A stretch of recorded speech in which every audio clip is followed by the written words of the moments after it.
नई शिक्षा नीति भी देश में आई है, भारतीय संस्कृति को कैसे वापस लाया जा सकता है? सबसे पहली बात तो हमारी वेद स्मृतियां, वेदों में जो उल्लेख प्राप्त होते हैं, कृषि को लेकर के जो स्पष्टता हमारे ऋषियों का मानना रहा है, उनका यही मानना रहा है शुरू से कि कृषि पूर्ण रूप से बिना किसी डिस्टरबेंस के होनी चाहिए। प्रकृति वो जननी है जिसको हम कष्ट देकर के, आघात देकर के कोई भी उत्पादन अगर करेंगे तो वो उत्पाद हमको आघात पहुंचाएगा।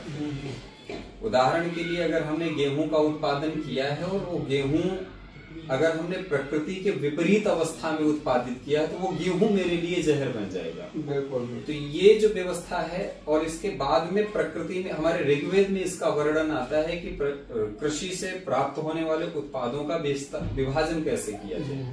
उदाहरण के लिए फसल काटी जा रही है तो फसल का जो सबसे निचला हिस्सा है वो भूमि के लिए हो, मध्य भाग है वो पशुओं के लिए हो, तो भूमि में जो अंश छूट रहा है वो भूमि के कीड़ों के लिए है, चींटियों के लिए है, और अंत में जो खेत में बिखरे हुए अन्न कण है वो चिड़ियों के लिए हैं। और जो सबसे पहले फसल घर आ रही है तो उसमें सबसे पहली ग्रास किसको दिया जाएगा, तो चींटियों को दिया जाएगा। रोटी अगर बन रही है तो पहली रोटी किसको दी जाएगी, गाय को दी जाएगी। अंतिम रोटी किसको दी जाएगी, वो कुत्ते को दी जाएगी।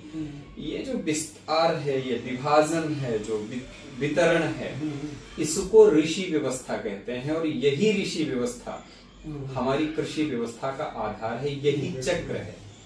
आचार्य विनोबा भावे से एक बार पोच्चमपल्ली में किसानों ने निवेदन किया, आचार्य मुझे चूहे बहुत परेशान कर रहे हैं, हम लोगों को पूरी फसल बर्बाद कर रहे हैं। तो आचार्य विनोबा भावे ने एक शब्द केवल कहा था कि सांप मारना बंद कर दो।